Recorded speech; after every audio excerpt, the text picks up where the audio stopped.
regard de plusieurs observateurs, les finances publiques guinéennes ne se portent pas bien depuis la tenue de la présidentielle de 2020. Plusieurs membres du Front anti-troisième mandat estiment que les caisses de l'État ont été carrément vidées en vue de permettre au président de la République de s'octroyer un mandat de plus. Mamadou Silla, qui a participé aux élections législatives couplées au référendum constitutionnel qui a facilité la tâche aux promoteurs du troisième mandat, emboîte le pas du FNDC.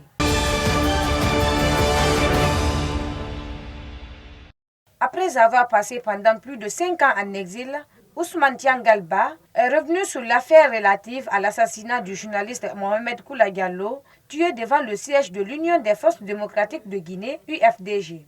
L'ancien patron de la communication de la principale formation politique de l'opposition guinéenne a relevé ce mardi 15 juin 2021 dans l'émission Les Grandes Gueules d'Espace FM que c'est avec Baouri qu'il a entendu pour la toute première fois qu'il faisait objet de poursuites pour assassinat.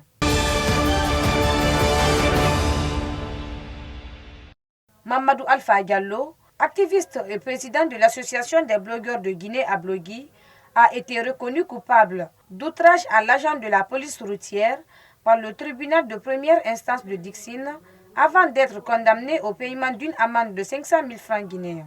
Par contre, il a été renvoyé des fins de la poursuite en ce qui concerne les violences et voies de fait.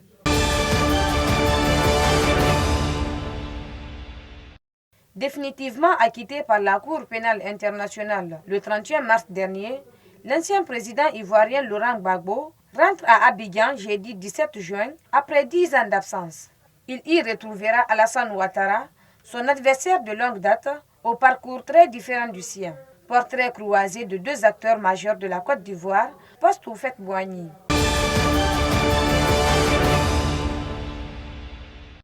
Malgré la mue des opinions publiques et la fin de l'ère Netanyahou, après 12 ans au pouvoir, les paramètres du conflit israélo-palestinien demeurent identiques. La dernière guerre à Gaza n'a en rien changé la donne.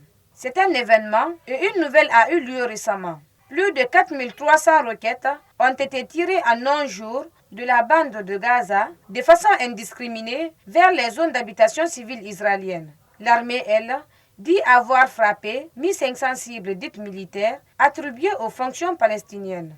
Des tirs prétendument chirurgicaux sur le petit territoire palestinien supplicié, tuant plus de 200 personnes, dont 6 enfants.